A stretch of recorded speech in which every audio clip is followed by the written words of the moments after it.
moderator of this session, which is Reverend Scholar Vayua.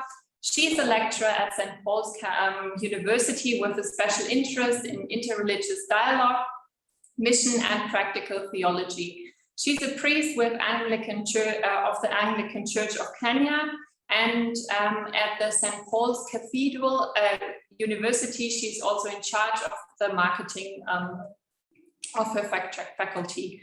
So furthermore, she's currently coordinating the Center for Christian and Muslim Relations in the university. So, Reverend Scholar Vayua, the floor is yours.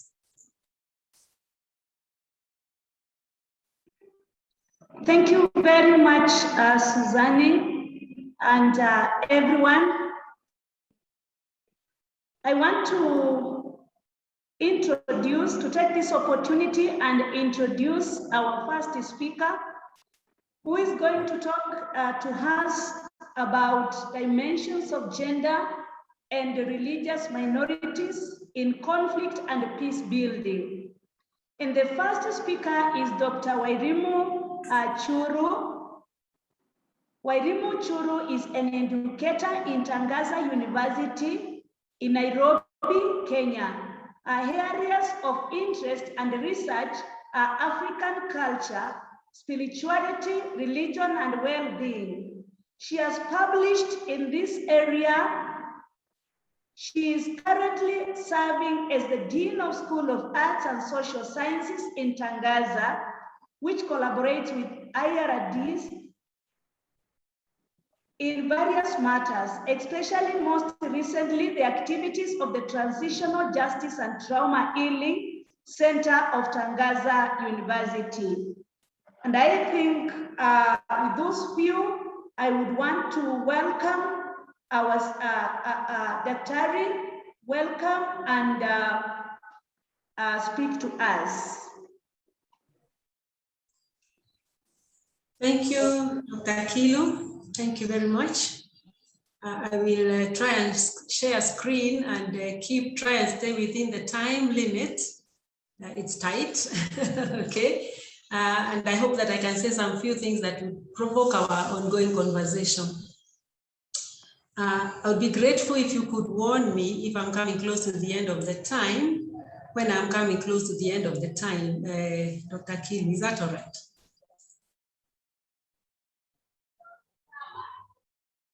Yes, we will do that. Okay. Okay. So somebody can hear me. I'm glad to hear. And can you see my screen? Yes, we can. Yes, we can. Yes, we can, Daktari. Asante sana. Very good. So thank you very much for inviting me to be a part of this conversation. And as I say, it's always a pleasure to work with IRDIS and all your wonderful partners. This topic is a big one, and I'm glad we are touching on it. And then we hope that we can continue doing some more research in this area. It is while I was reading around it that I discovered that there's so much more for us to do. So without further ado, just to say that I'll be speaking more on gender than on religious minorities, given the shortness of the time. But I will touch on something small on religion, which may perhaps come to you as a little bit of a surprise. Gender, obviously, a socially constructed reality, if you like, that kind of tries to manage how we relate as men and women in society. And I will also be speaking a little bit about African religiosity itself, as I said, and how the disregard of it and perhaps is a problem, and perhaps how we could include it in the processes for peace building and conflict resolution. So, needless to say, women are stakeholders in the conflict arena. They are part of what goes on in society, and as, if you like, the alienated or the less dominant players in the arena, especially in the public domain, let us say the public domain, sometimes we can find that women are kind of sidelined. And so what do we have to say to that? So this is the question that I'm kind of trying to address to myself. As we know, conflict is in pretty much every space in our societies. And we have to learn to live with conflict, to manage it, to resolve it, and to go beyond it, to transform it. Some conflicts may be directly about women, and we've seen some of these. They're playing out in social media, in various other places, families, and what have you. And in some cases, women can also be scapegoats of problems in society, and they are brought into conflict. I am very mindful of the recent killing of women in some parts of this country, in Western Kenya, where these women were marked out as witches. And when you listen to the further conversation, you hear that there are other issues going on.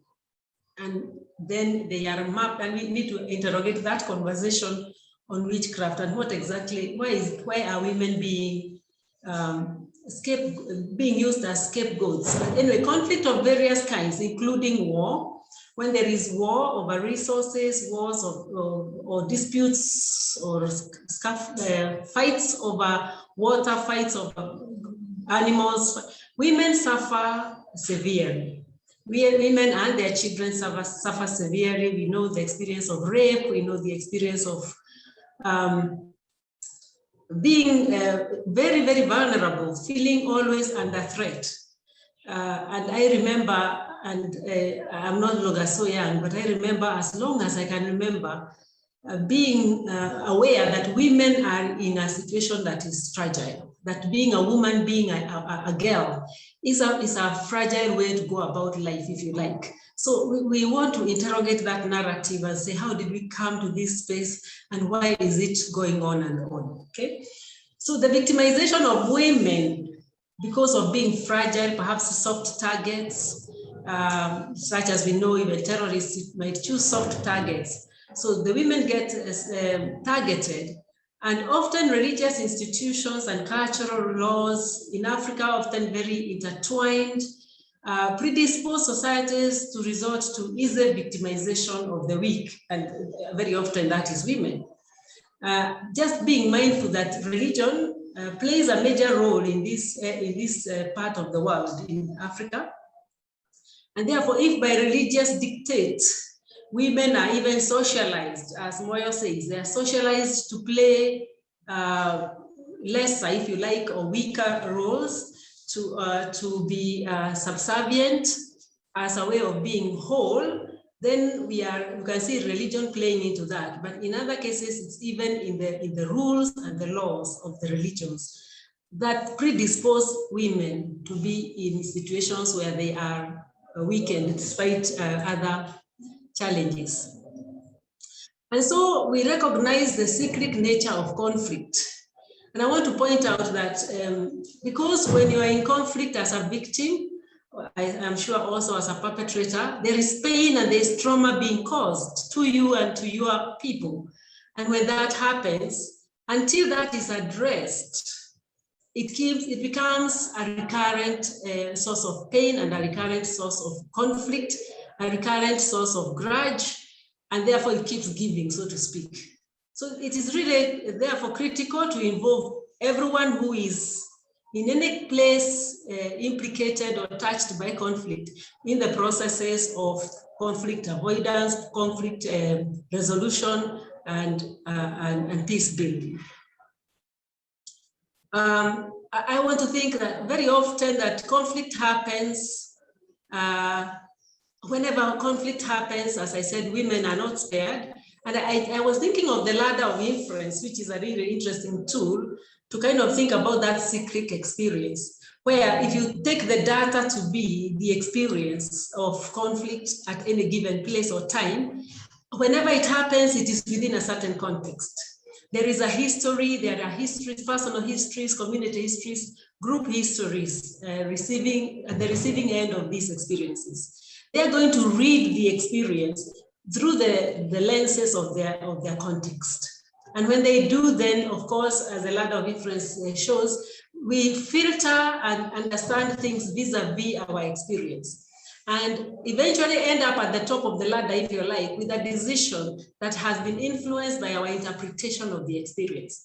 That creates now a new context, and therefore the need to really be able to involve everyone to be able to change a narrative, because unless we are all involved, the narrative remains and becomes self-replicating.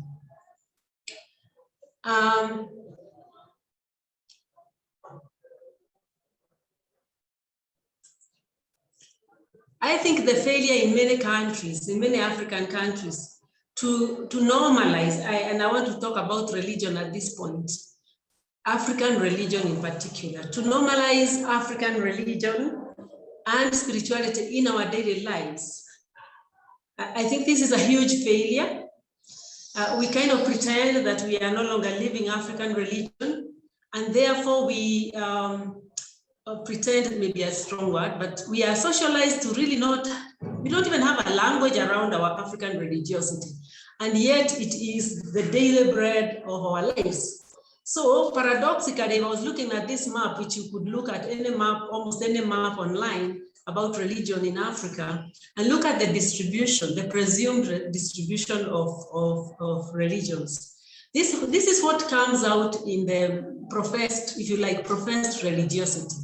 So you have Christianity taking up a whole huge part of the continent, Islam taking another huge part. And what is called folk religion, I suspect, is African traditional religion or African religiosity. And it seems to be in a few pockets of the continent. And I want to propose to you that nothing could be further from the truth. Most of Africa actually operates from the African religious worldview.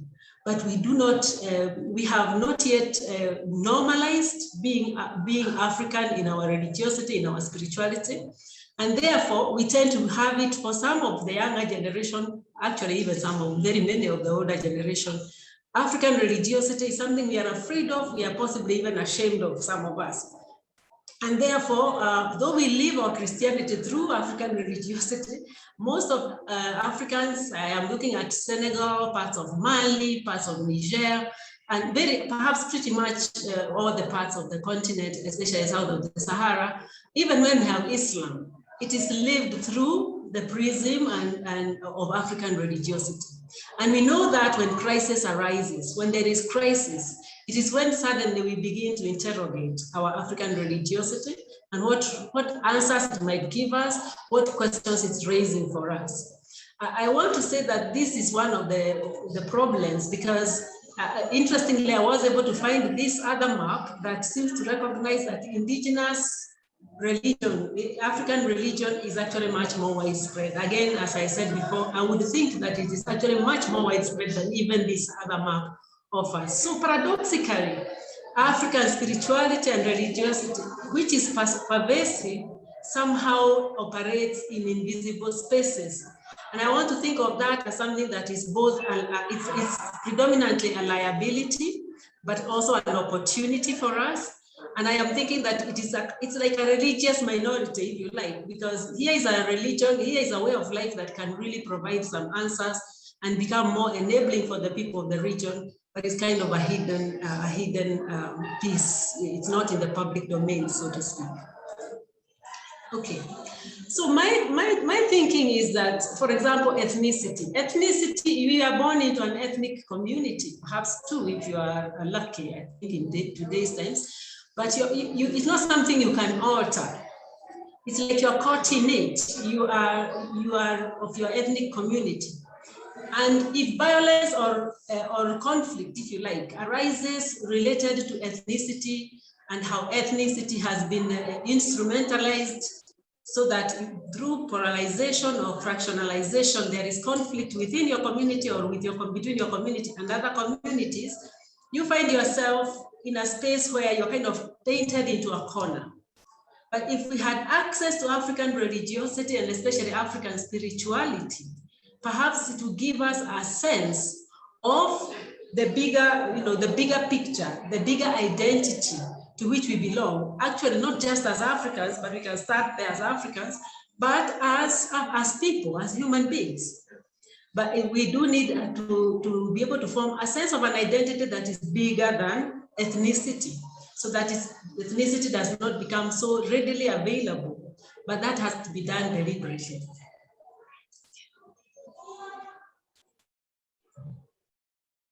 The Ubuntu spirituality I want to mention, and I was actually pleasantly surprised in a recent webinar we had in the context of transitional justice and trauma healing discussion, a discussion we had about the role of religion in trauma healing, in transitional justice. And the two of the speakers spoke very strongly about the role of Ubuntu and the African spirituality, and that religion per se can be such a positive force in building peace and healing and helping us to recognize the humanity of each other. So it's a spirituality for being African, a spirituality for, therefore it's a conflict resolution spirituality. And I want to underscore the importance of thinking of Ubuntu, not just as an ideology. You'll find some literature talking about an ideology. An ideology, just as we're saying, it's an idea, we're kind of trying to fit things artificially. Some people would say it's an ethical system. Okay, an ethical system, but so long as you really need to go deeper and realize that Ubuntu is really a spirituality. It is about identity, it's about being. And when we are able to really develop the science around how that can be made, it can be instrumentalized, which requires a lot of formation, reappropriation. Perhaps we can bring depth and understanding of what it is then to be human and be able to work better with this. Of course, peace and peace building is a huge enterprise. We did a little bit of work on research around post-election violence in Kenya around 2008. And we looked at the role, the spaces in which women found themselves and the roles they played, the challenges they took on upon themselves. And one of the things we were able to find is that the processes of peace building are also very shallow that we have learned and quickly abandoned. They did some really heroic things, many of the women in those conflict situations. But as soon as the process is, the peace is restored, some are aware that you need to do more than just a little bit of work after the conflict is over, but most abandon this. And if we look at the space between two election periods in Kenya, and perhaps this particular space between the last election and the upcoming election really demonstrates this very well. The time is very short. We are used to it being long, but with the politicization of the whole season, we are able to see that really even the peace building processes ought to be going on all the time. We need a proactive approach. And the women realized that, but they just didn't have the wherewithal to do that. Now, so peace has many dimensions. It has psychological dimensions. As Danesh says, it has political, ethical, spiritual, etc. dimensions. It is interpersonal, intrapersonal, and all these other levels. And therefore, it is intensive, and it needs a multiple approach, and it, by all means, must include everybody. It must include everybody, especially anyone who is in any way likely to be, and I think that's pretty much everybody. And this is just to make a point for the involvement of women, and not to presume it's just about numbers, it's about the validity of the experience of different persons. In the indigenous conflict resolution processes, have been tested, of course, on the continent, and I think in more than a few places, and not a lot is recorded, but some big cases have been recorded, and we must say they have had relative success, good success, perhaps more success than some of the other systems that we are using more in the society, in the justice systems we use today elsewhere. So the Gachacha process, the Truth and Reconciliation process in South Africa, yeah, they had measured success, but certainly really rich success, stuff that we can learn from.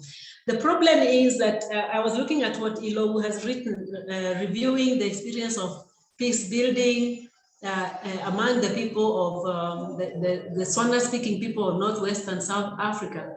And he's saying that those processes that are still being used, especially when government processes, the conventional processes don't work, Those processes are successful, but frequently they seem to exclude women, and we need to be thinking about how are we going to deal with this.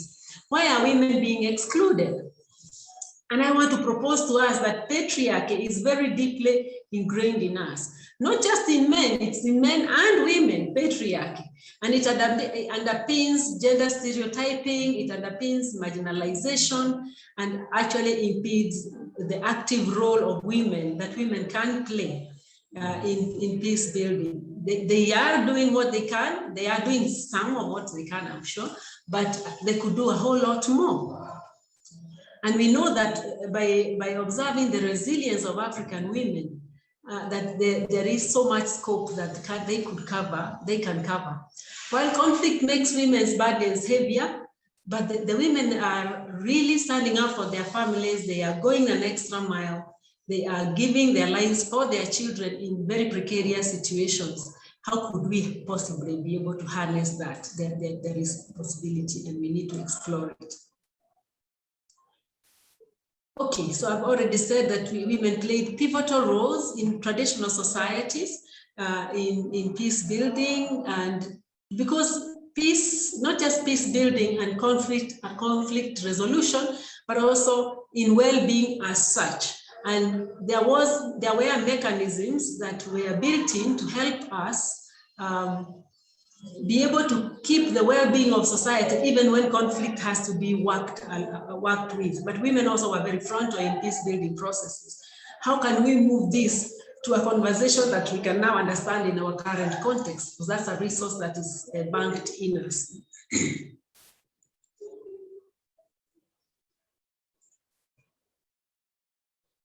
So in the post-independence readership of gender, and I want to call it post-independence, but perhaps, of course, post-independence is a long period of time. There are changes, but not enough to realize that to realize and to change this narrative that the predominant perspective of leadership, of public leadership seems to be that one of stereotyping and saying women are this way, men are this way. These are the roles men play. These are the roles women play. So much as even our constitution allows us, or in fact invites us, demands of us that women, both gender must participate as much as possible, even in the public fora, so as to be able to make a difference, to change things proactively. We find that we are unable to rise to it, and we seem to be caught in certain frameworks. And this obscures and blocks women's agency, because we are caught in, there is that narrative of roles that women should play. And those of you that have reflected on this might also have observed that often, even women who get public leadership positions are somehow expected to play to masculine images such as we see them, and then we criticize them for that. And so there is a real challenge. We need to open our minds and hearts to the possibility that women can develop different images of leadership and different styles of approaching leadership and peace building than what we are familiar with, especially in the public domain. Because times are changing, times change. We cannot just say women must act only in the domestic level or in the private domain or in small or in the grassroots level. Women are operating in the public domain as well, but can they act in a way that they can really come out with their genius? What would it take for us to do to enable that to happen? Because democracy and sustainable development cannot be attained when we don't involve the whole community in these challenges. So going forward, I think that we need to rediscover the African spiritual traditions for peace building, but then be able to speak about them, or to first of all to grow them, and also to speak about them in a more comprehensive manner, not alienating but rather enriching women's roles in those. So not to frame them in particular jackets, straight jackets, but to explore the depth of the meaning, and that means quite some good work needs to be done on spirituality. And expanding that whole broader understanding to include empathy, such as Muredi speaks about, to understand Ubuntu in meaningful and ways that can be instrumentalized, not only in times of crisis, but in our day-to-day lives. So to enable, I want to suggest to us that we need to enable ourselves and to enable our leaders, to enable our institutions, for example, to have to hear all the different voices, not to think that everything has already somehow been included and we know how to do things, but really to be willing to learn and to be willing to speak and to be heard in our own terms, because it's not until everyone has been heard in their terms that we are going to be able to improve the lens, to improve the lens through which we interpret reality, that it becomes more inclusive and catering to the needs of all the members, and then our visibility is clearer, and hopefully also our outcomes can be better if we are more inclusive. So only when all are heard can all hear. And so thank you very much. That's what I have to offer us for our conversation this afternoon. Thank you. Back to you, speaker. Dr. Kiilu, back to you. Yes, thank you very much, Dr. for such an elaborate talk, and that is a presentation. So if we were live, we would actually clap for her, but you can clap for her through the images that you have in us.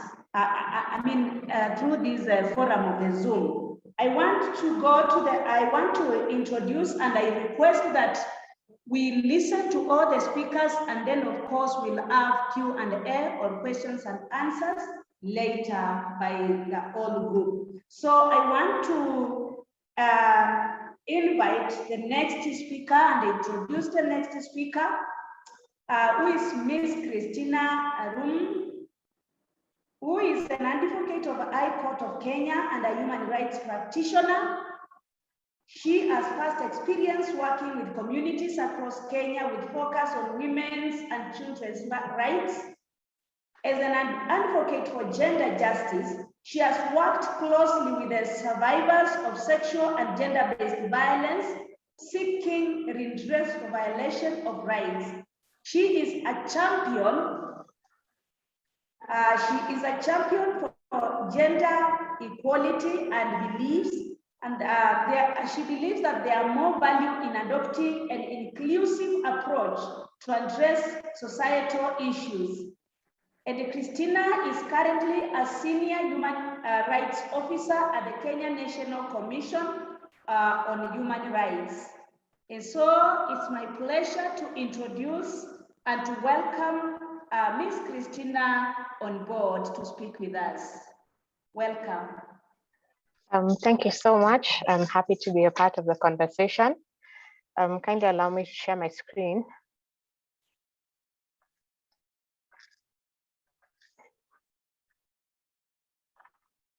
I'm so sorry. Okay, I hope you can all see my screen. So this afternoon. Yes, we can. Okay, great.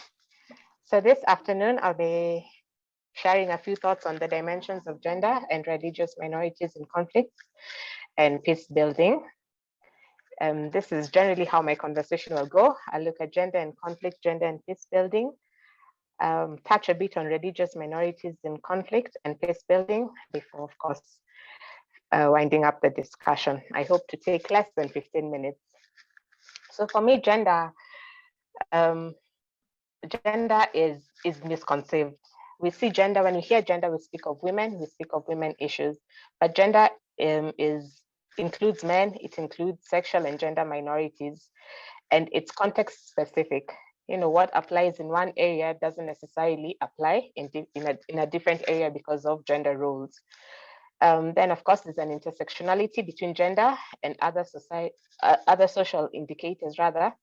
So there's cross-cutting issues: gender, religion, gender, race, gender, ethnicity, and so on and so forth. So when speaking of dimensions of gender, how I choose to look at it is how men and women engage in gender, in conflict rather, and in peace building, how they are affected or how they're impacted by conflict, and how they seek to resolve conflict through peace building processes. So gender can be a driver of conflict, but not in itself. They're underlying issues that exacerbate the cause. So as a driver of conflict, from my reading, I understood that where gender inequalities pre-exist, then the likelihood of conflict emerging is higher. And one of the main things was that gender roles, norms of masculine ideology may increase violent attitudes. Why? Because men have a sense of gratification in knowing that they are protectors or that they are serving their community in that capacity. At the same time, they also cannot sit back and let other men, dehumanize them or dishonor them by not taking part in conflict. So they do it as a twofold approach. One, for their own self-gratification, but two, to also prove something to others in society. And then women also take part in combat. I know we're used to the narrative of women as victims, but women also do take part in combat. They actively participate. Some join voluntarily, and they do this to escape the bad, especially in rural areas or where the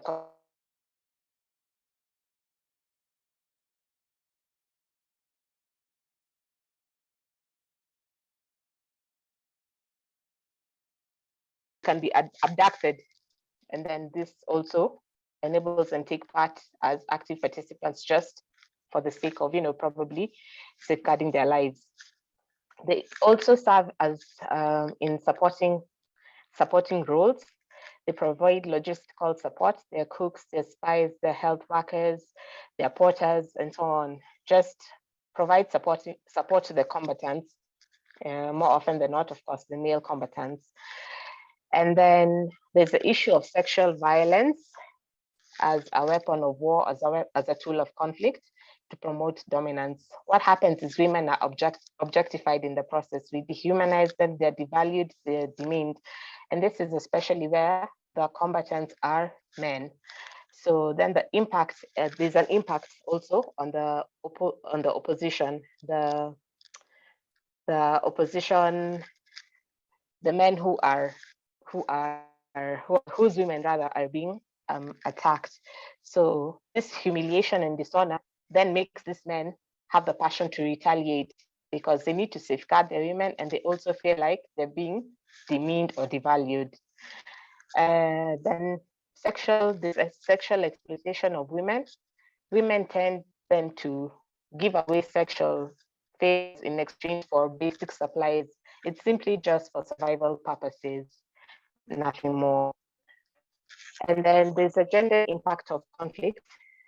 As a result of conflict, there tends to be a shift in gender roles.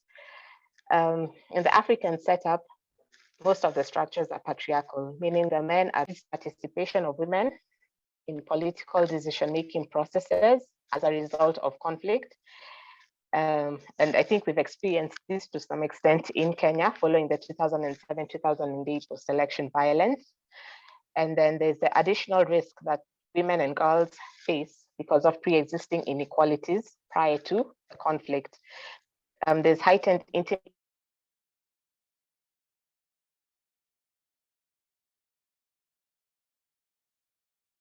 and then we also have, there's an increase of sexual and gender-based violence just generally across the communities. And this has a link to how women and men also, and other sexual minorities for that matter, access adequate healthcare. Another result would be unwanted pregnancies. And this goes hand in hand with children being abandoned because there's trauma, there's a lot of trauma that comes with being a survivor of sexual and gender-based violence. Then of course, last but not least, there's the trauma and stigma that is associated with the survivors. And then just to mention that sexual violence is not limited to women. There are also men who suffer sexual violence during conflict. The only problem is that most of them will not come forward to seek help or to get some form of healing or reparation for that because of the stigma attached there too. And then there's the disarmament, demobilization and reintegration programs. And there's a risk of this widening gender inequalities because combatants or conflict is associated with men mostly. So there's a tendency to overlook women when coming up with some of these processes. And what happens is women can become outcasts. In some communities, they can't be reintegrated into war, they can't into the army rather. And so women are left to fend for themselves. And then of course, one of the underlying issues is always land, especially in Kenya, where land is a very sensitive topic. And so women are at a greater risk of losing land because of traditions and customs, and more so widows who become widows as a result of their male relatives passing on during conflict. When it comes to peace building, it's fast becoming a discussion in the international sphere. It's gaining traction in foreign policy. We have CEDAW, we have the Beijing Platform for Women, we have the Resolution 1325 on Women, Peace and Security, and then we have different development agendas like the Sustainable Development Goals. So gender is alive. It's becoming more and more a reality that we must do some gender analysis for us to effectively come up with peace processes or conflict resolution. And despite the recognition of gender in all these various foreign policies and tools, there's still minimal participation of women, so to speak, in gender processes. Of course, this is attributed to the gender dimensions and conflicts in peace building, as well as the limited knowledge that there is with regards to the role of gender in these processes. So some of the barriers would be the continued sexual and gender-based violence in post-conflict periods. What happens is then women shy away from taking part in public roles or having their voice or speaking in public spaces to raise some of their concerns and needs.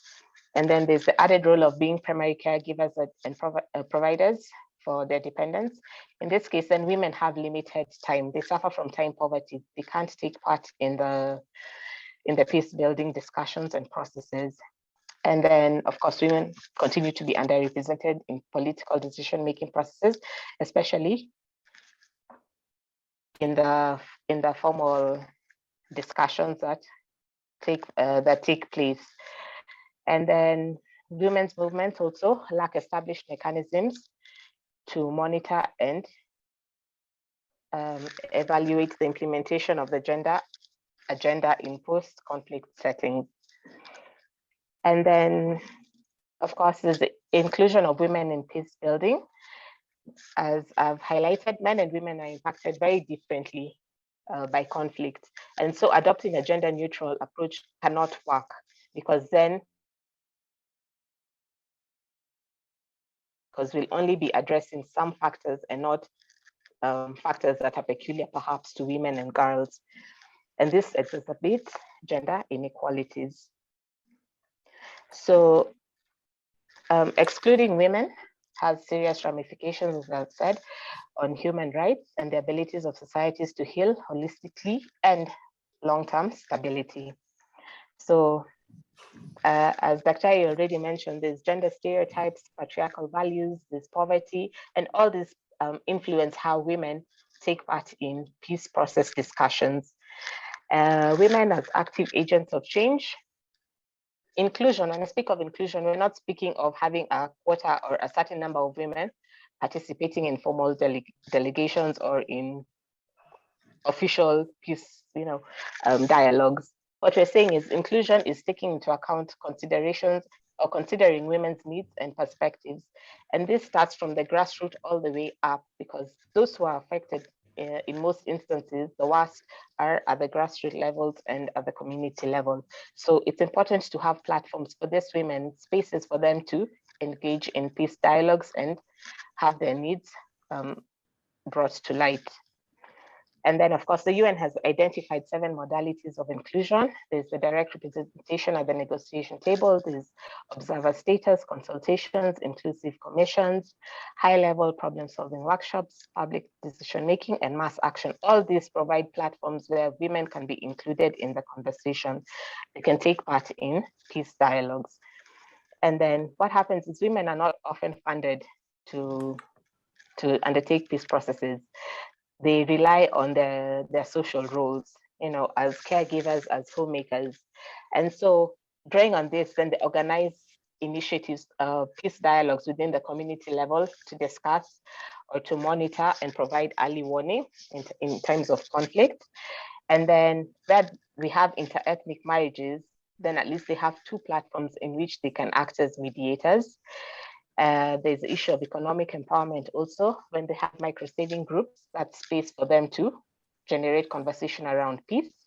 And then where established women groups already exist, then those are avenues to partner to discuss issues pertaining to women especially. So what am I saying in summary? Just adopt a gendered approach to conflict analysis and peace building, because it's the only way then you will know how women are affected by conflict.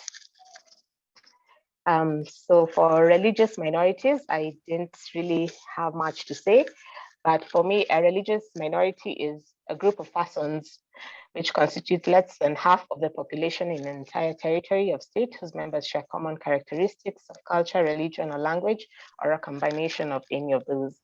I looked at it from two perspectives. There's the interreligious or identity-based religious conflicts, and the intra-religious or theological conflicts, which is mostly conflicts of ideas within the same religion. So just like gender, religion is not a driver of conflict in itself. There are underlying issues that now exacerbate or that now promote religion to be a driver of conflict. So there can be religious discrimination and not necessarily any conflict, because then there's non-violent forms that are adopted to challenge the same. So just like in gender, the underlying drivers would be social, economic, and political inequalities, poverty, terrorism, and so on.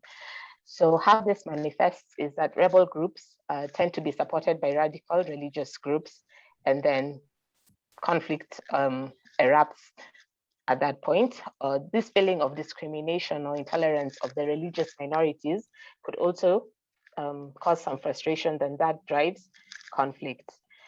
So in other instances, the religious minorities may also be the victims of violent attacks. They not necessarily have to be the perpetrators. When we speak about religion and peace building, of course, there's a linkage between intra and interfaith dialogue. We'll start from the intra before we progress to the inter, because there has to be some understanding within the denomination of the sect first before you engage in other dialogue. So religious dialogue must be a part of more holistic conversation. It's not something we discuss on its own. It's part and parcel of the larger peace building process.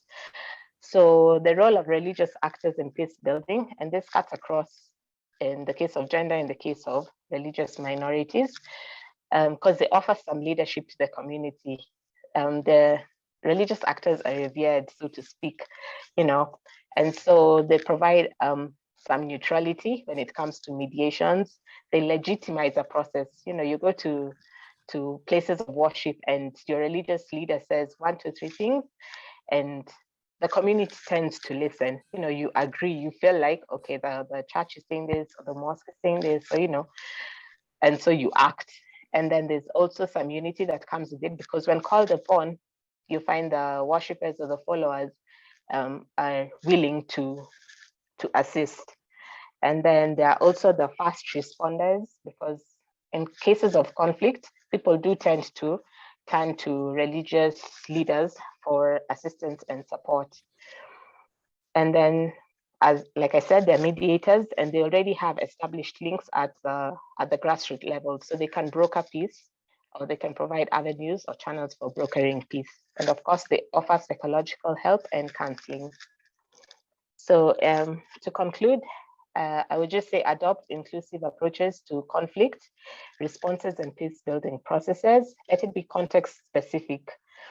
And we start from the bottom up. Don't ignore the people at the grassroots at the bottom. Those are the hardest hit. So while official or formal conversations are ongoing, in many instances, you might find that what is being discussed is power sharing and not really the needs of the people who are most affected by the conflict. And then the challenges that women and religious minorities face in terms of discrimination, marginalization, and exclusion are often the same. And this may not always be the causes of conflict, but they can sure be drivers of conflict. Thank you very much. That's it for me.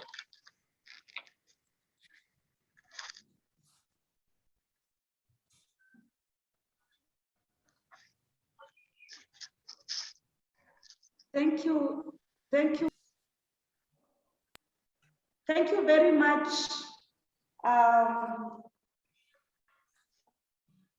Our sister, it has been a good discussion and a presentation. We want to know, we want to believe that one or two and each one of us has been helped in a way or another.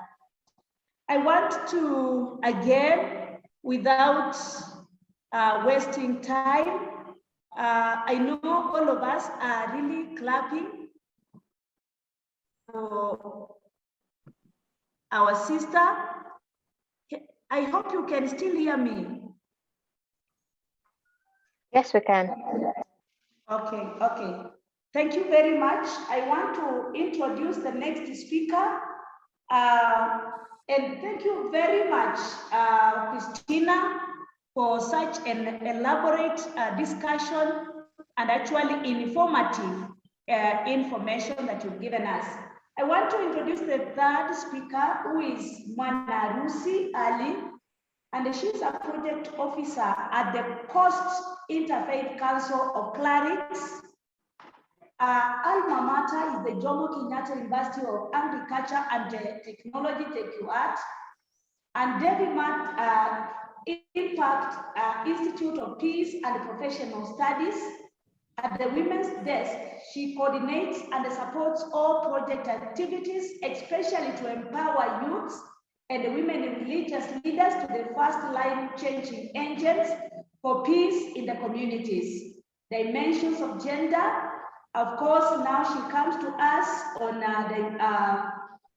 the same, and of course to talk to us on dimensions of gender and religious minorities in conflict and peace building. Welcome, Minorities Ali, to speak to us. Okay, thank you so much. Thank you so much. Minorities, if you would like to, you can also turn on your camera so that we can see you. Okay. It's disabled. It is disabled. Hello? I mean, if it's not working, so just go on. Perfect. Thank you very much. Okay, I would like to share my screen.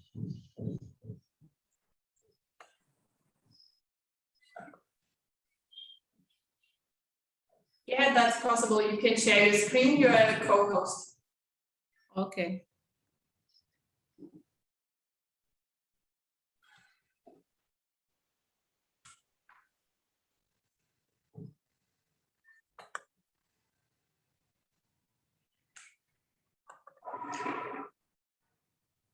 Can you see? Yes, we can. Okay, thank you. Thank you so much. Thank you so much for the opportunity. I'm glad to be part of the discussion, and I'm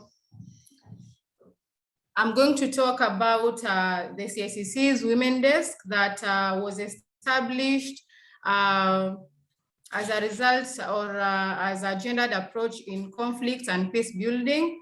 So in the context, as I begin, is that in Kenya, we have seen that women have been subjected to marginalization, that is historically, oppression and injustice, both in public and private life. And a lot of times, they are subjected to culturally degrading acts where they are not engaged in leadership positions and decision-making tables. And there still exists a large inequality between male and female gender.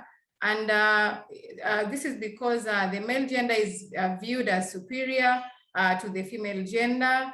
And therefore it is given a preference in different sectors of our economy. And I've given an example such as the education sector, employment, and political participation, despite the 2/3 gender rule in our country. So the struggle for gender equality for men and women within and outside religion has always been at the front burner of religious agenda. So it has really provoked mixed reactions amongst as Coast Interfaith Council of Clerics Trust, and based on our research findings, we found that there's a gap in women representation in religious bodies, especially in leadership positions.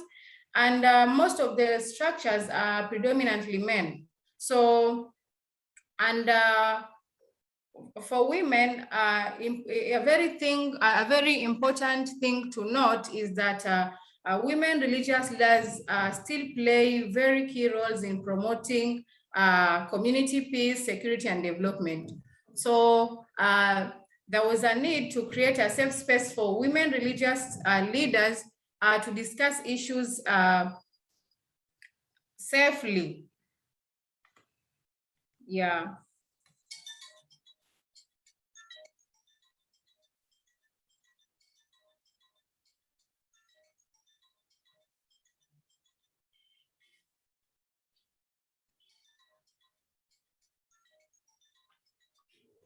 Excuse me. Excuse me. Can you hear me? We can't hear. You can't hear me. We can hear you. No? Now You can hear me now?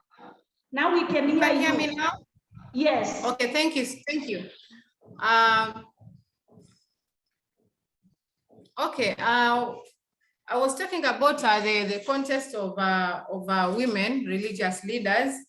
So we also saw that it was reflected in our CICC structures that the women were not very well represented. So there was a need for CICC to empower women religious leaders so that they could become active partners to their male religious leaders, because they have very important roles to play. So I am going to talk about the women's desk. And in CICC, the women's desk is a structure of women religious leaders that are seconded by member organizations. And it operates at the 6 coastal counties and Nairobi. And for the women desk, we have 8 member organizations, whereby we have the African Traditional Religion, we have the Catholic Church, we have the Council of Imams and Preachers of Kenya, we have Evangelical Alliance of Kenya, we have National Council of Churches of Kenya, we have Organization of African Instituted Churches, and Supreme Kenya Muslims. So for the women desk, they have several activities whereby they do peace building and conflict management in the communities, interreligious dialogue, issues to do with good parenting and a proper child upbringing, also sexual gender-based violence, preventing violent extremism, religious and psychosocial counseling, also skills acquisition and entrepreneurship skills. They also do things, they discuss issues around advocacy and governance. So the women desk structure have a main approach whereby it uses an interfaith approach to address various issues affecting the society. And it has the representatives from Islamic, Christian, Hindu, and African traditional religion, whereby the key thing is to promote meaningful engagement through the use of intra and interreligious dialogue. Also, the other approach is enhancement of tolerance and cohesion for peaceful coexistence in the communities. And it also has several partners. As I have mentioned earlier, the partners are coming from the 8-member organizations of CICC. And there are also other partners whereby these are civil society organizations that focus around the issues of gender, the issues of peace building, issues of gender-based violence, human rights. So actually the women religious leaders in this particular structure really do network and collaborate with different partners to address the issues of gender, dimensions of gender, minorities in conflict and peace building. Okay. Is there a main source or a responsible person for gender? So in TSC, there's no particular individual who has the responsibilities over issues that involve gender, but being the women desk, they function actively in equal capacity to the projects and programs that they are involved in. As I have mentioned earlier, the particular projects and activities that they were doing, the ones for peace building, conflict resolution, preventing violent extremism. Okay, within their individual networks, the women work with organizations that deal with gender-based violence. Yeah, because also now that they're in one structure, but they also have their own organic groups, and they're also part of other networks whereby they mostly deal with the issues of gender-based violence, because they are very rampant in the communities. And they really prioritize women issues and are active within youth groups, youth programs, and forums. Okay, the women desk also take interest into youth groups because they are marginalized. They are a marginalized segment in the society, because at times you see most of the youths are not usually really involved into different projects in the community. Also, as well as in the worship centers, the presentation of youth is also not very good. So they also, the women desk take interest now to involve the youths, to ensure that they also take, engage into active roles of promoting peace in the community. And in this case, they engage them in trainings that they enhance their capacities, as well as provide them with the opportunity to generate income and avoid the detrimental habits and practices like the issues of drug and substance abuse and crime. I'm just going to mention a few experiences and key highlights for the CICC Women Desk. Using this gendered approach of inclusivity of women in the issues of peace building and conflict management, we have seen that the women have now bonded with people from other faiths in the community, and they are working together in an interfaith setting with various people. And also, they're also earning more respect in the society because they are recognized by influential people as resourceful religious leaders. Yeah, so at first it was not easy, but then with time, they are earning respect in the society. They also have, a personal development, and this is through the capacity building with the various training and skills and the acquisition, the skills acquisition platforms. And they have also enhanced their knowledge on interreligious matters, such as interreligious tolerance, cohesion, and unity of diversity. Another highlight is that they have also opportunities to do facilitation of various project meetings. And now that I've said they're using the intra and interreligious approach, they usually share religious doctrines and facilitating people in the communities to promote interreligious understanding that promotes coexistence and appreciation of diversities and faith through the same approach.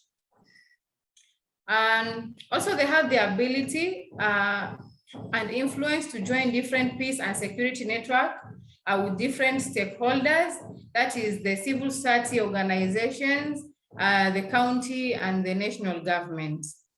And the engagement with other CSOs as CACC resource persons to conduct various activities such as radio programs, facilitation programs, community awareness and sensitization. So these women religious leaders are now conducting radio talk shows. They are able to speak well about the issues of gender, the issues of peace building. They have they now have improved self-esteem and self-confidence to do that. And something else is readiness and goodwill to do voluntary activities to promote peace, security, and development. Yeah, so they usually at times they check their used clothes and then they give out to the needy. They also contribute something small, maybe during their table banking meetings, and then they help the needy. Okay, because of time, I won't mention all of them, but these are such of the initiatives that they have been able to do. The Women Safe Space Forums, the barazas, the consultative meetings with different officials, the capacity building trainings that I have mentioned earlier. Also, now I'm just going to go to the best practices. And in this case, we have seen that the women desk are like true friends and they respect one another. And they also conduct exchange visits to religious leaders of other faiths at their worship centers. So now they have really bonded to an extent that they are now able to practice religious tolerance. So they are now able to visit the worship centers and teach one another their faiths and beliefs. There are also issues of skills acquisition, whereby the women usually teach one another the best skills that they are good at. Maybe somebody is good at making detergents. Maybe somebody is good at making mats, making pots. So whenever they meet, they really do skills acquisition and reach out to more women at the grassroots level.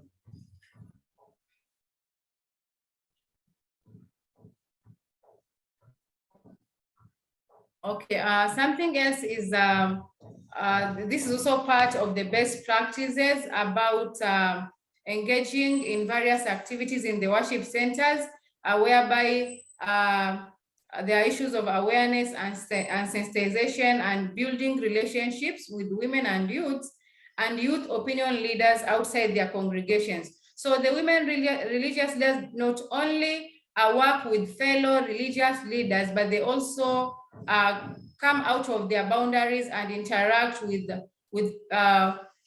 other women and youth who are outside their congregations or who do not visit the worship centers. And now that we were at the times of COVID-19, they really did a good job in awareness and sensitization in the community, using social media platforms, putting emphasis on the government directives to curb COVID-19. Okay, I'm going to mention challenges that these women have been going through. Okay, the first one is misconception and being misunderstood by their followers in their community whenever they used to attend CACC interreligious forums. They were seen as apostates of their religion because most of the times it was the people misunderstood them whenever they used to interact with people of other faiths. So so they really did not give up, but up until now, they are now able to work together in an interfaith setting because they used to engage such people, the same people who used to bring out issues. They tried to use a soft approach to accommodate them, and finally they engaged them in the same platforms.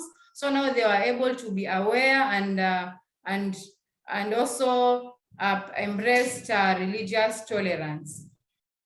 Something else that was a challenge to them was fear of safety and risk management whenever they reach out to interior areas, especially while dealing with PCVE issues. Now that the issues of preventing and violent extremism are very, very sensitive. So there was this fear of safety. And now as women, and now that they were very new into these platforms, they really had that challenge, but they also didn't give up. And in this case, they used to work with the county commissioner's office and the local administrative, that is the chief's offices, and various stakeholders to mitigate this. Okay, something else was lack of resources, such as money and food, whenever they used to do voluntary meetings, whereby most of the people usually had high expectations in terms of receiving money. So now that as women religious leaders, they really used religious scriptures, especially the ones talking about tolerance, to ensure that they are able to reach out to these people in a soft way and really deliver their content.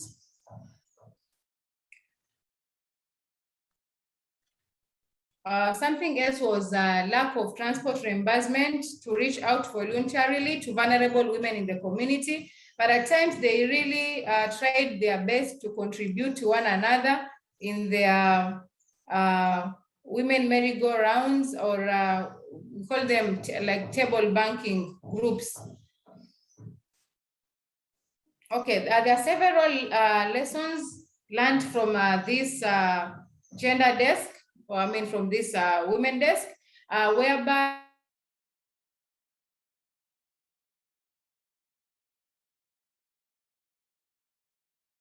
and helpfulness and the value of sharing and volunteering. So these were the key things that were able or are enabling the women to work together to ensure that they are reaching out to the communities and that they are working together in an interfaith setting to address the issues of conflict and peace building in the communities. There are also several opportunities to mention.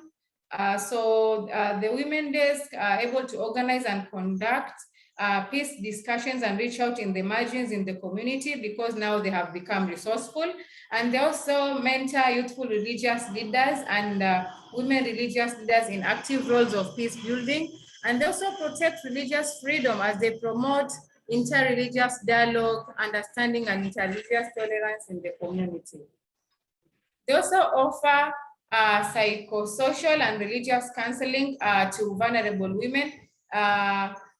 Actually, they really improve the capacities of vulnerable women against the issues of violent extremism, domestic violence, child abuse, also poverty and related stress, because also during the times of COVID-19, there were really issues of economic stress and as a result of COVID-19. So they really do a lot in this aspect. Okay, they also work with different stakeholders in creating awareness and sensitization on good parenting, juvenile crime gangs, and the importance of peaceful coexistence in the society. Thank you so much.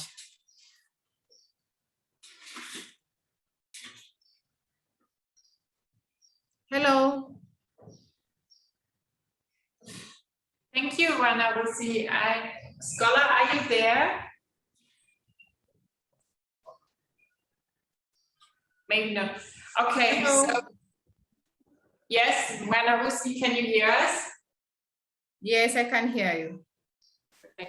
Thank you, Rana, for this really fruitful input. I think it gave us a good overview about the work the CICC Women's Desk is doing, and I think it was also quite interesting just having the more theoretical overview about the topic, and now just diving into the practical work you are doing at the CICC Women's Desk. So I think that was quite a fruitful and thought-provoking input. So thank you, Madam Lucy.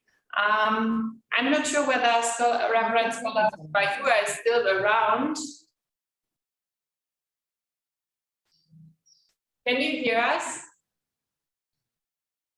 Okay, maybe she was thrown out of the Zoom. So, but I would like to encourage you to participate via asking questions in the Q&A session. And maybe I think there are a couple of comments, and so we can just go through them if you just open it. And if you are there again, Reverend Bayua, you can just step in. So, Abdallah, can you just open kindly the chat for the questions? So then I think we can just start the Q&A session. So there was a question by Joseph Okumo. What would be the most accessible rendering of gender equality according to major religions? To what extent would such renderings help with women participation in positions of decision making? So whoever wants to answer this question, just the floor is yours.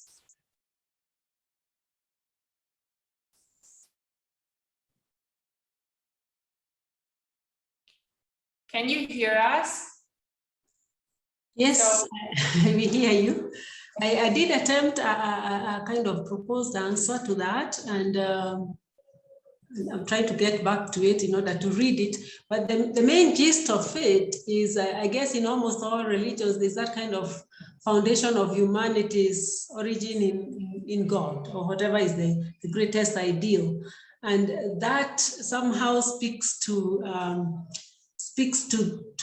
the full participation of both or both gender, or even those that don't fit in the so-called in our gender class, in our conventional gender classifications. And to my mind, the idea in itself cannot help women, help societies to be more inclusive in decision-making processes. I think we need to be more deliberate in embracing these and in dealing with what it is that has grown in us. And I think this relates also to the question asked also in the chat box by Andreas, I hope I'm pronouncing that right, about the fact that who is responsible for gender disparities in our communities. And I think it's something that has grown in our societies, kind of patriarchy grew, because I think it is very old, actually. It is at least 3 millennia round about the growth of patriarchy and around the world. And it really has spread across the world and is very strong. Pretty much very few societies are free of a very strong patriarchal kind of emphasis. And I think I want to propose that it comes from human need to survive, survival needs against hostile nature at a time when we were perhaps not so technologically advanced. And so physical strength and The weapons became very important, military strength increasingly became important, competition for resources even among ourselves, kind of makes that kind of strength very important. And then we have not outgrown it when we have reached technological developments that certainly don't need that. We don't have the same level of competition, if you like, for survival with animals and what have you. But the patriarchy kind of got ingrained in us. And again, it's a lot of awareness that needs to be built individually and among ourselves. And this is why I feel that spirituality is critical to being able to address these challenges. My take on it. Back to you, Susan. Thank you very much. I think this is in general quite important, so that we don't have like a dualism between religion or spirituality and gender. So it should be thought together. So thank you very much, Idel, for this comment. So there is another question. Who is directly responsible for the gender-based disparities in our communities in relation to conflicts and the outcome of the conflicts? Is it structural challenges, traditional issues, current political trends, religious dogmatism, and other issues such as the lack of women's initiative to transform their status? Oh, I mean, this is quite a broad question, so I love to hear the answers. So I think that there's no one fits it all answer to that, and also no solution. But yeah, what do you think are the main obstacles? So I think you just also mentioned it. I think Christina Arum also mentioned it quite well in her presentation. So maybe you just want to answer on that. So maybe also, I think Wanawusui also tackled it like with the misconceptions of scripture. So whoever wants to pick the microphone, the floor is yours.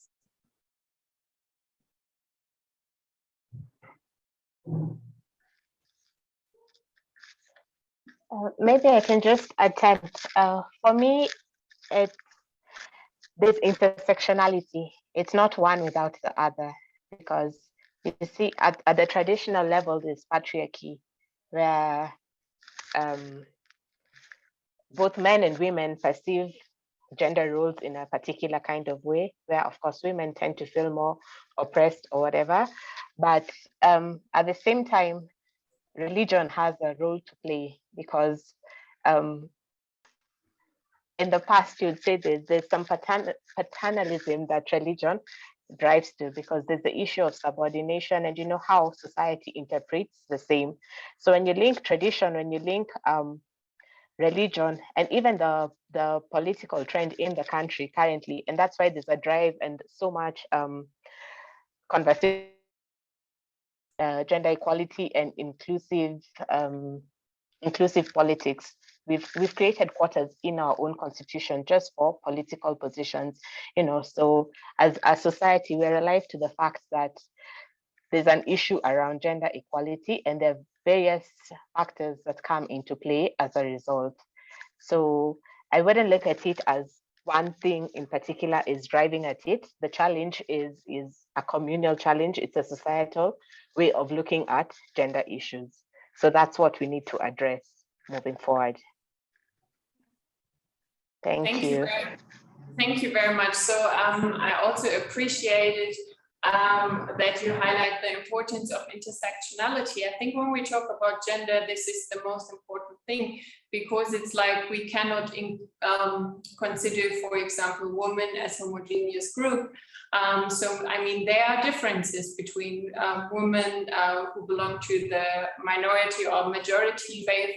So, and I think it's also important to have a look at politics, what you also mentioned, in terms of, I mean, in Kenya, there is a right-based constitution, so you just need to have, for example, a rule of law who's also sticking to it. So,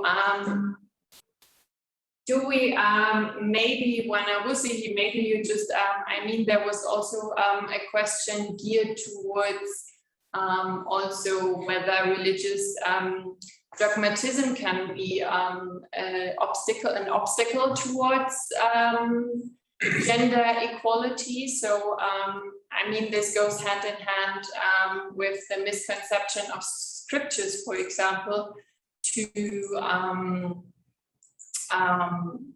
as a reason for discrimination for example, women and also minorities. So maybe you just want to speak about that. And now I see that Reverend Scholar Vayua is back, so maybe she wants to take over the moderation again. Thank you, Susan. I got disrupted by internet, but I think now you can hear me. Yes, we can hear you. Okay, thank you very much. And I want to thank our three presenters for the elaborate presentation that they have done this evening. We want to thank each one of them. And I want now to open the forum for questions and answers. And of course, we have a few of them, of course, but I would want to ask Susan, because when I was interrupted, I went off, so I had to come back again, and I can't see the questions from my end. I don't know whether, Susanni, you can kindly assist me if you can see a question in the chat. Of course, I can assist you. So in general, before you stepped into, there was in general the question of religious dogmatism and misconception of scriptures. So maybe Wanarusi wants to speak about that. She also mentioned it in her presentation. Can you hear us, Wanarusi? Yes, I can hear you. So Kindly come again with the question. There was one of the questions was geared towards the religious dogmatism as a reason for gender discrimination and female disempowerment. I think this goes hand in hand with your what you just elaborate in the presentation about also misconception of scriptures. So maybe you can speak about that, what you also as a practical actor do to tackle these misconceptions or religious dogmatisms. Okay, thank you so much. Talking on that is that we have seen the problem usually comes when people really have not internalized the religious scriptures. So at times, due to their little understanding, they take up some information as it is, and then they bring an issue in the community, especially now when we relate to the issue of gender.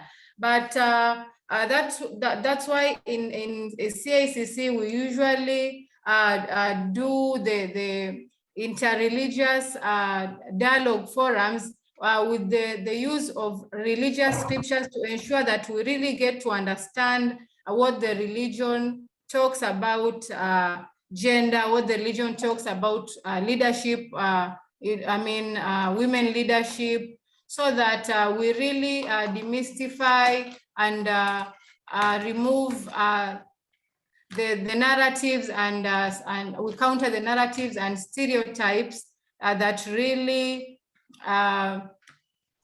bring about the issue of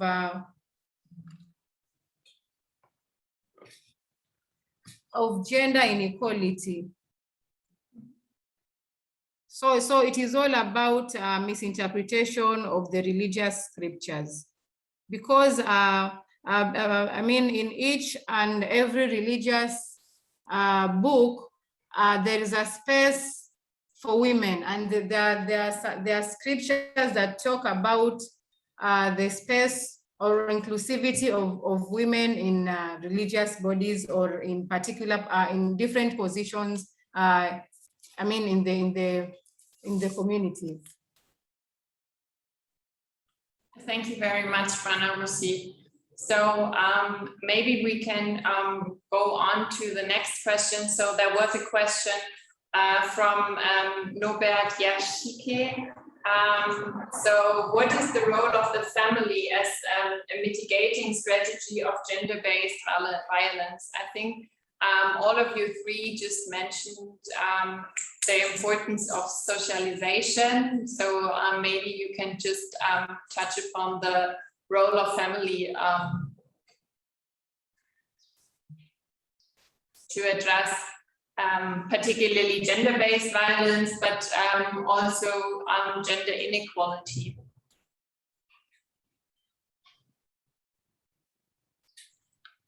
Okay, Susan, I don't know whether perhaps I am just saying one thing, but I get this impression that even with religious dogmatism, even with schools, education, etc., it's not normally the ideas may be okay, but the experience that people have, which can be especially at the family level first, and then coming forward, the experience that people have is that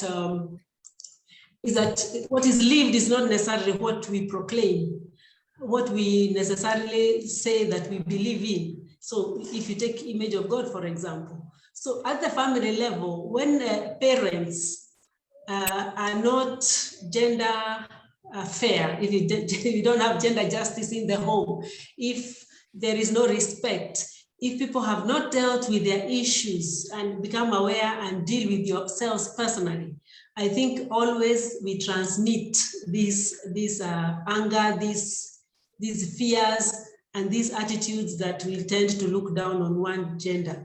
And I don't want to say that this problem belongs only to men. It is across the community. Sometimes it is women who are actually cultivating patriarchy by being not free enough, or somehow not aware enough to be able to see the fullness of their own being and their daughters and their mothers as full human beings. So you can have an internalized low self-esteem, if you like, low self-appreciation, and low social placement, so to speak. And when that happens, we transmit it to children, because it doesn't matter what we teach when what we live is different, right? And again, of course, when fathers are violent towards their own wives, most likely it will transmit to the next generation in one way or the other. It may not even be physical violence, it can be other kinds of violence. So I think the biggest role we have is to teach ourselves how to internalize. I like very much what Mana Russi said, to internalize these things and see how they impact us, so that we are able to transmit beyond even what we can say, I think this is the biggest thing at schools, with our educators, at home as parents, and in all our social interactions. Thank you very much for this comment. I think this is really an important point. So first and foremost, the importance that we just reflect our assumptions, and also that it is not only males who just spread patriarchal assumptions, for example. So it is also that women, for example, have internalized these patriarchal assumptions. And I think this goes also hand in hand what was spoken about in the second presentation by Christina Arum, who just mentioned that, for example, we can also have male victims of gender-based violence, for example, while we also have women or female combatants in conflict. So it needs to be more diversified, the perspectives we are just taking. Maybe we can go to the next question from Hudai, which is, in conflict zones, violence against women is used as a welfare strategy. How can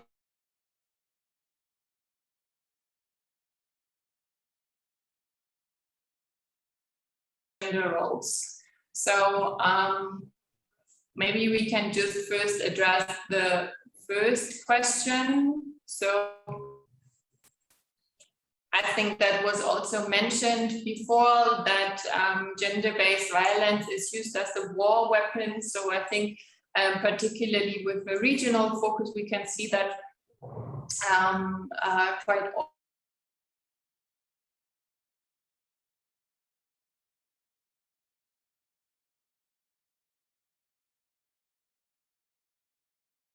So whoever wants to pick them, wants to answer this question.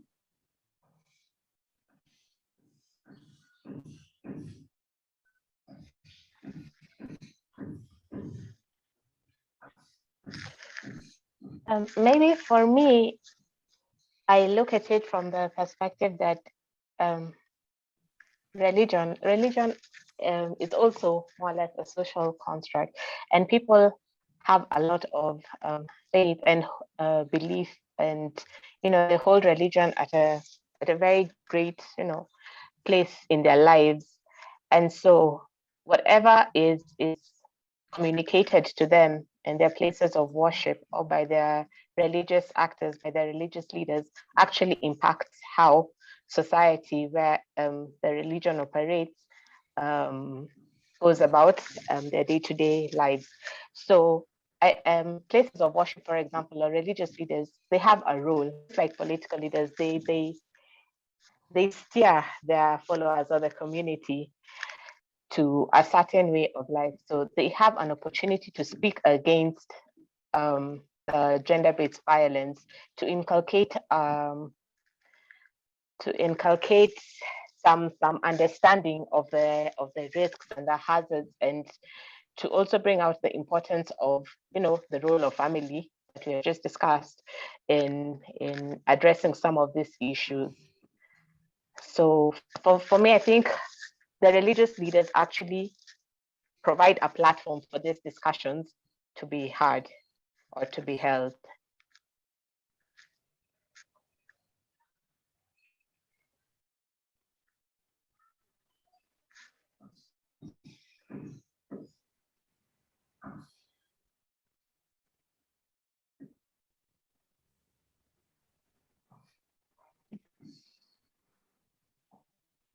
Thank you very much,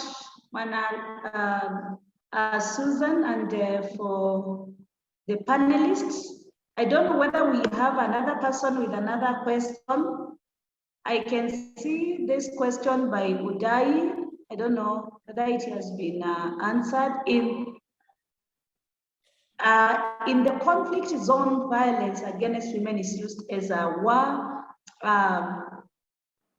strategy. How can the religion address this issue? How does religion affect gender roles? Any one of you could answer? Scholar, I think that question was just answered very beautifully by Christina, talking about providing forums where we can address those challenges, especially in the religious circles, because we've got in religious circles very good, very high privileged positions, if you like, access to communities and places where people come for refuge, and therefore that it is an opportunity really to invest in what it is that could help society become more aware and people move forward and sort the problems out. So I thought that was a brilliant answer. And if you allow me, Scholar, I really like this comment from Rita about gender issues, including LGBT issues. And at the risk of kind of walking into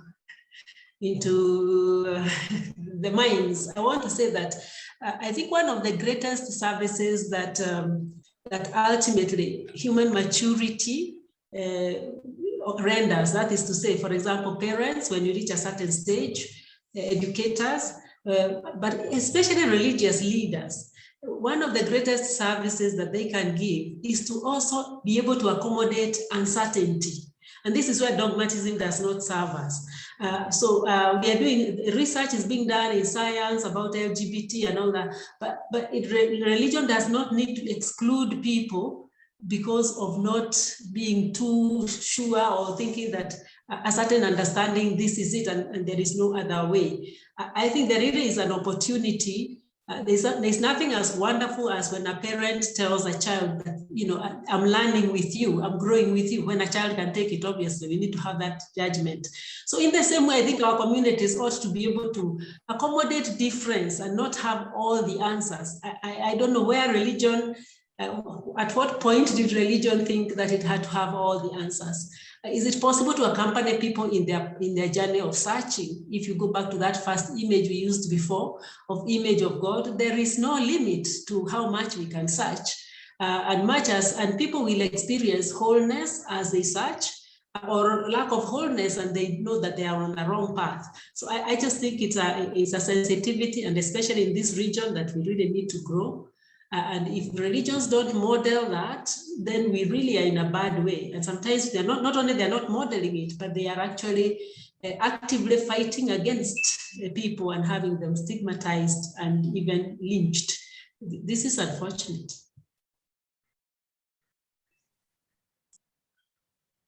Thank you very much. I think this is quite a pertinent point, so and really important.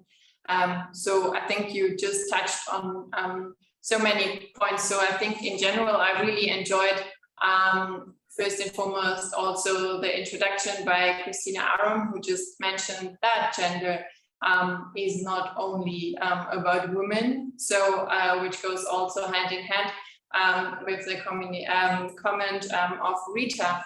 So I think this is really important because it is also about men and minorities. So maybe also going back to what you've said, Idal. So because, and also what was mentioned before by Christina Arum about the space, and I think it goes also hand in hand what Elizabeth Canini is just writing. Who's writing, I'm a woman who for more than a decade have been building a culture for peace in a patriarchal society, which had too much violence. I looked for a woman forum and which can support me while in a volatile zones, but couldn't find any forum. How can women in such situation get moral support? I think the importance of providing a safe space is quite vital, but I think this goes, maybe we can just include that. So what can we do to provide safe spaces? So, and also, I think also interreligious tensions can also pull people or particularly women apart. So what can we do to provide these kind of forums? And when we just look at the gender perspective, it is also providing a safe space is also not only out of critique, because which was highlighted quite well previously, gender is not only about women, so we need to include men as well. So maybe you can comment on that. So how can we build these kind of forums? So in general, what do they include in practical terms?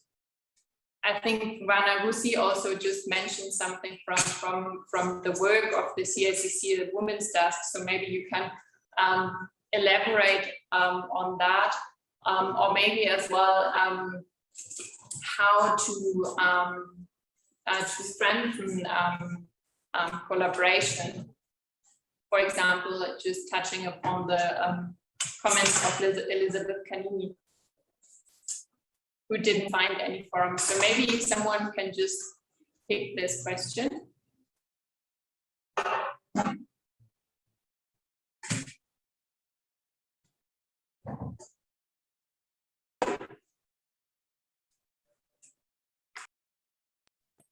if there are no comments on that, I think we can also look.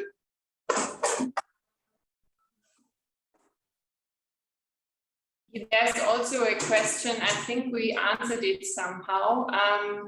It's about the role of education in helping in this reality of gender-based violence.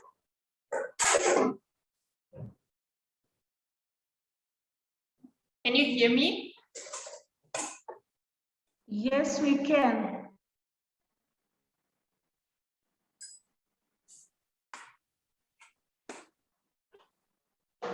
Yes, I think the questions are already answered, Susan, the ones that we had, and most of the others are comments, which are really good comments.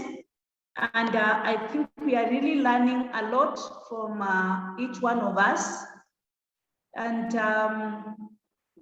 yes, excellent presentations. And please mute, no speaking background noise. I don't know.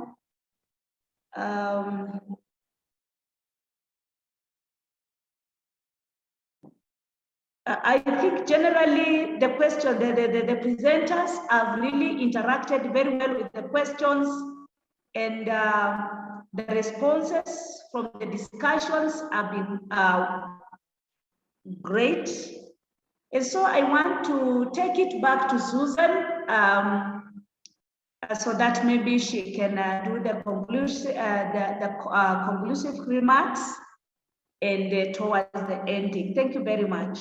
And thank you also for listening and cooperating in questions and all the forums.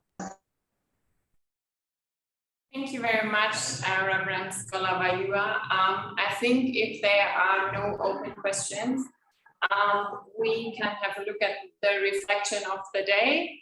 So, and then close the session afterwards.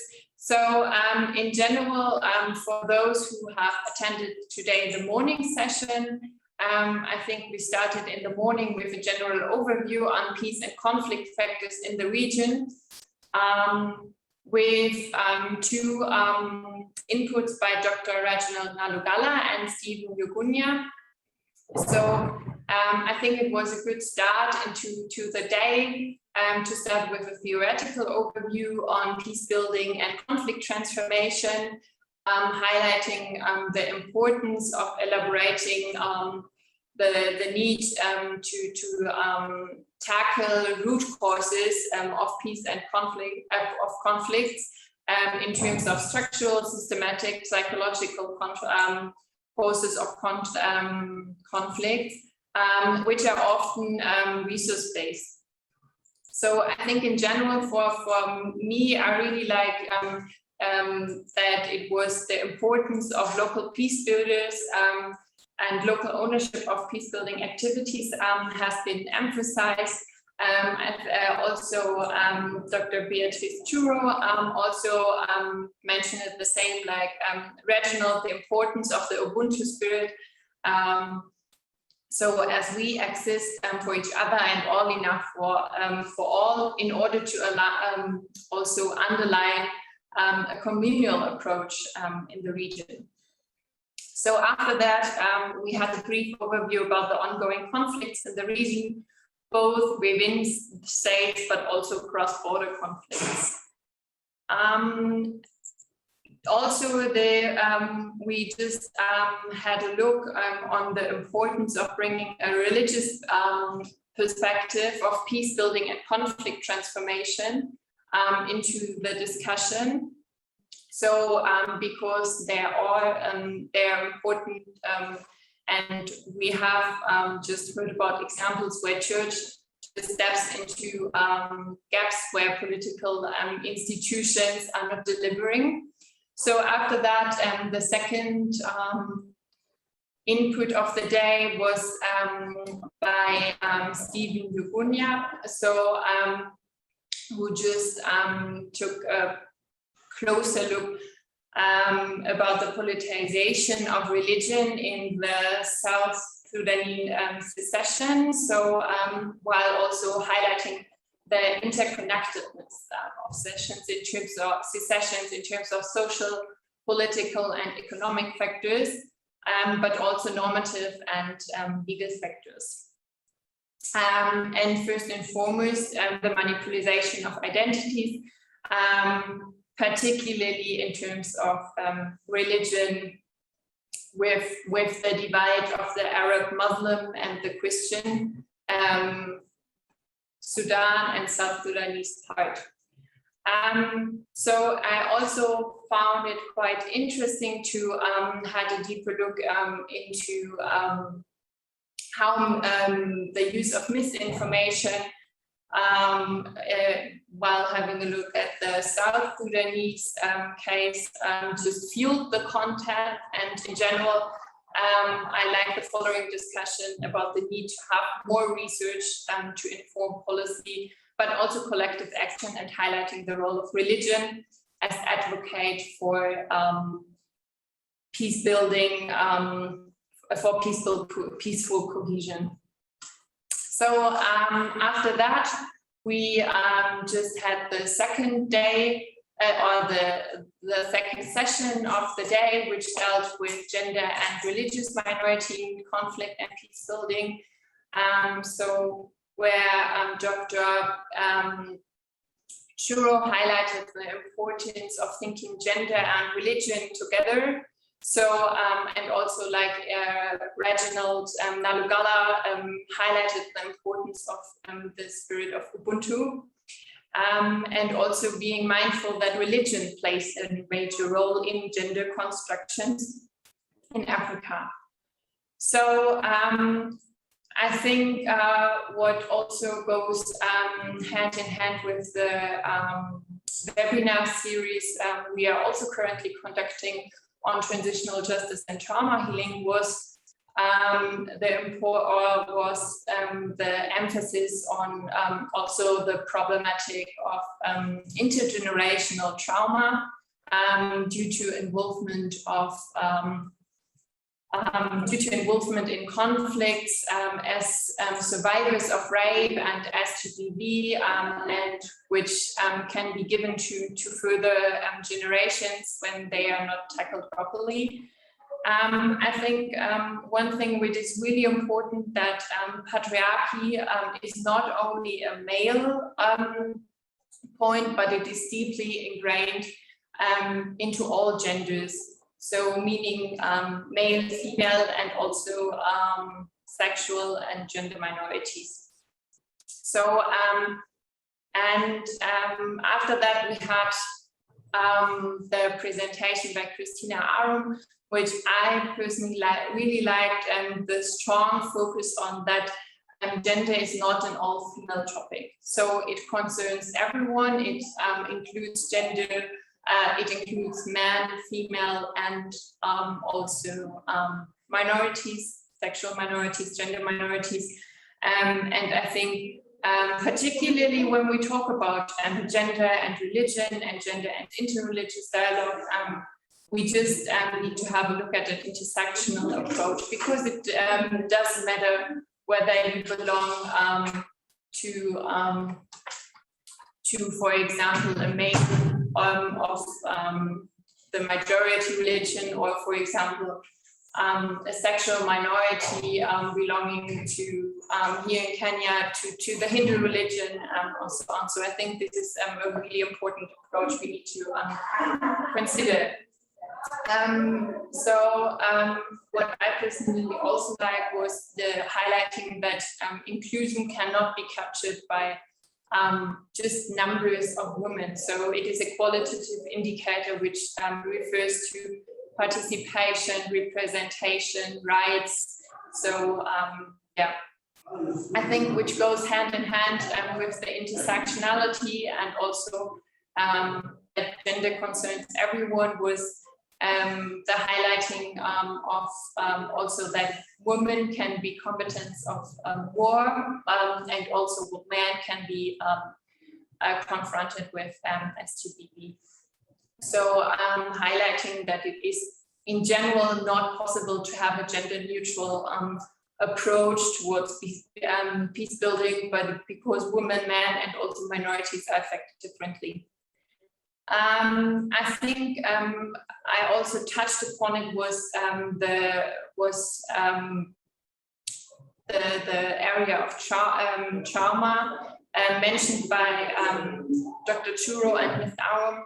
So I think here also particularly when we talk about religion, religion can have a huge healing character and also gives credit to the identity of most of the people as believers.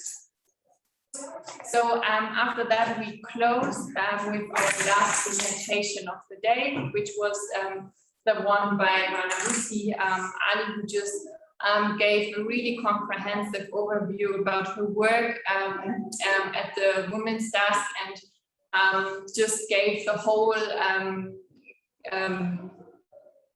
session also a practical twist. So I think that was really interesting for us.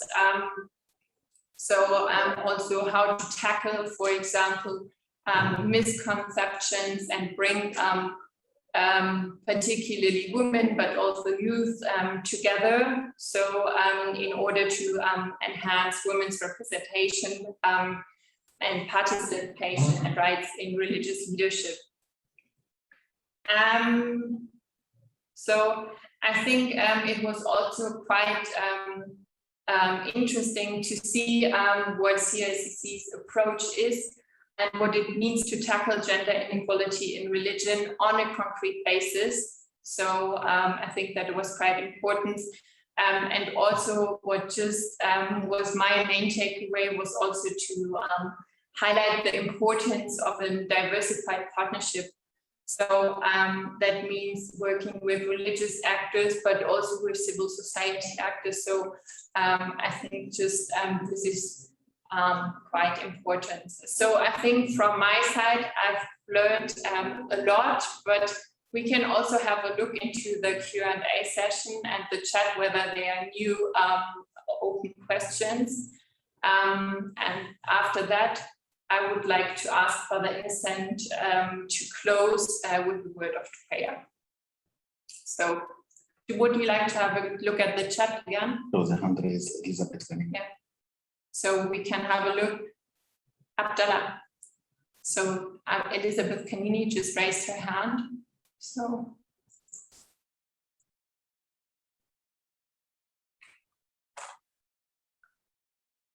So and you can have a look. So we can have a look at the, are there any other comments?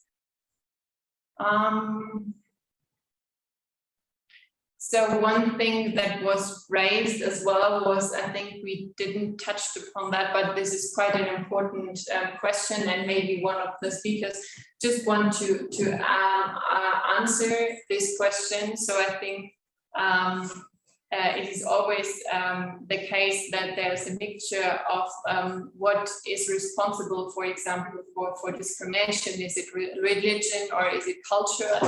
There are misconception that female or gender discrimination, because it's not only female discrimination, is attributed to religion. So how is culture a contributing factor to the high level of gender inequality in the society? Anyone who wants to pick the microphone? So one of our three speakers.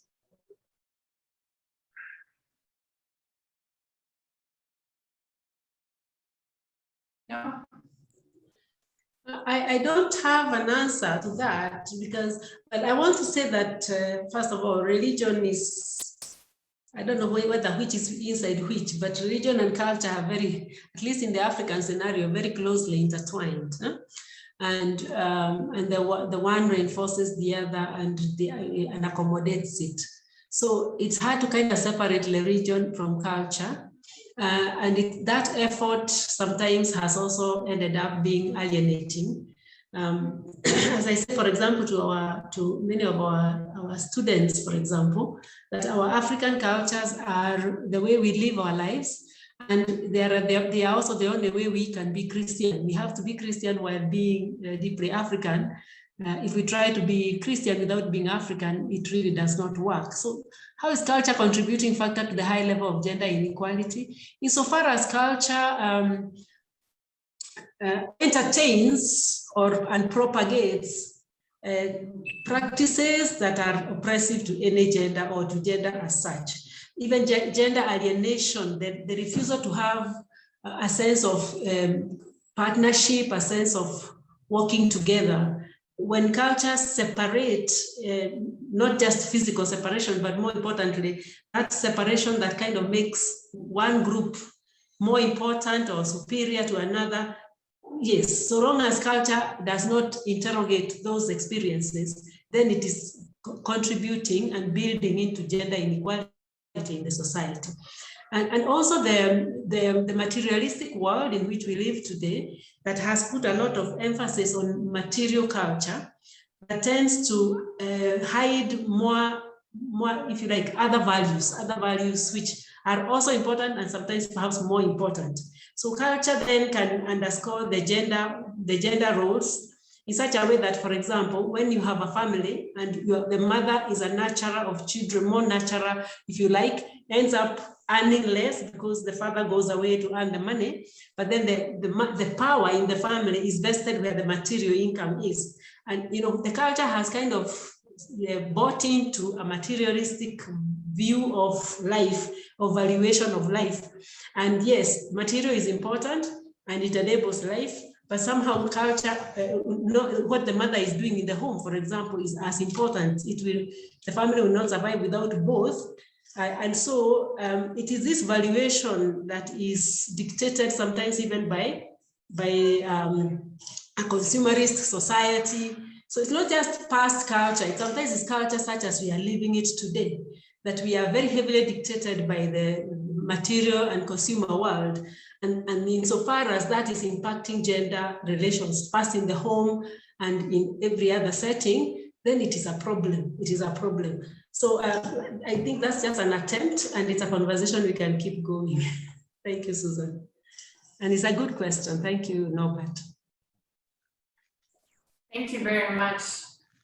So any other comments on that? Maybe I can just add, I think that I has captured it very well. Culture is complex. Culture is not static. It changes, and it involves the spiritual realm. It involves how people within a society handle materialistic things. And in essence, culture defines or describes gender, because it's through culture, then people come up with their gender relations and their gender norms. And that's why we find it's different in different societies. So if culture portrays women in a certain way and men in a certain way, then there's likelihood of inequality depending on how the society engages with it. So for me, that's what I would say on the theme. Thank you. Thank you very much for this comment. So I think this is quite important, and I think sometimes it's also not easy to unpack the relationship between gender and culture and religion. So because it includes also so much more. Yeah. I think if there are no other open questions, I would like to give the word to our, first of all, I would like to thank our speakers, which were Dr.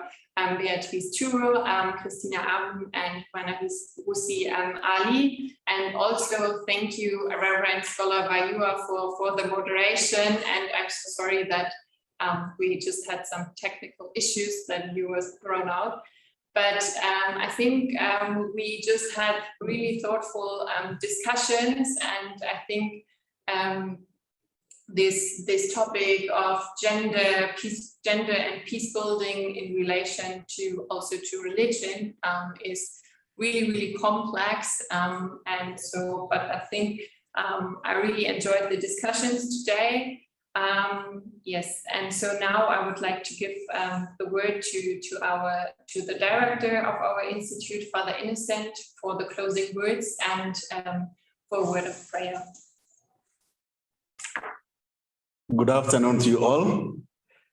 First of all, I would like to thank all our speakers today and the participants and those who have moderated the sessions on this timely topic and conference on violence. Not that we want to do a diagnostic of the violence as such, but the aim of the conference is also to create awareness that we all need to be contributors to peace in the Horn of Africa and beyond. We know what is happening in the region, beginning from Kenya as we prepare for the general elections 2022. We know that when the times of elections approaches, we are all afraid because we do not know the outcome of the elections, as we have had in the past experiences of violence. We know the situation in South Sudan, the northern part of Sudan, Sudan itself, and what is happening currently in Ethiopia and elsewhere in Africa. We need peace, and we need to be promoters of peace. So this conference organized by Tangaza aims at creating that awareness. And actually, our Institute for Interreligious Dialogue and Islamic Studies is for peace building and social cohesion. So thank you very much for the fruitful interactions. On behalf of Tangaza, I would like to thank everyone.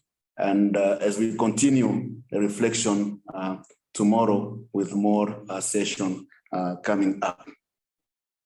We started with a prayer of peace by Saint Francis, and I think it's a prayer that calls really for an attitude.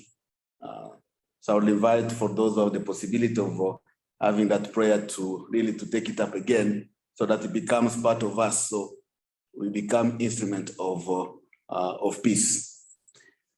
And we continue to pray for peace in the Horn of Africa, especially what is happening in Ethiopia and in Sudan. That the Lord may raise up people who are ready to walk the path of peace, that those who have differences, political differences, religious differences, cultural differences that contribute to violence, that they may be transformed and converted to dialogue, a dialogue that is the basis for peace and cohesion in the society. So we ask God to help us be promoters of peace wherever we are, starting from our communities, families, wherever we are in our educational institutions, and wherever we are working. Each one has its own contribution towards peace. We've been talking about the role of religion, the role of culture, but it's also the role of individuals. So may God help us to be agents of peace wherever we are. We make this prayer through Christ our Lord. Amen. So with this, we conclude this session for today, and we give ourselves appointment for tomorrow as we continue with these fruitful discussions towards building peace. Thank you very much. May God bless you.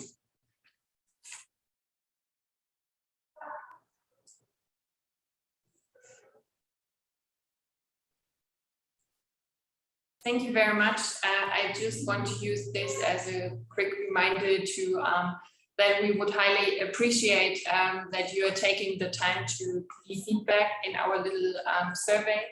So I just posted the link in the chat, and yeah, we would highly appreciate your feedback to also learn from your experience and feedback.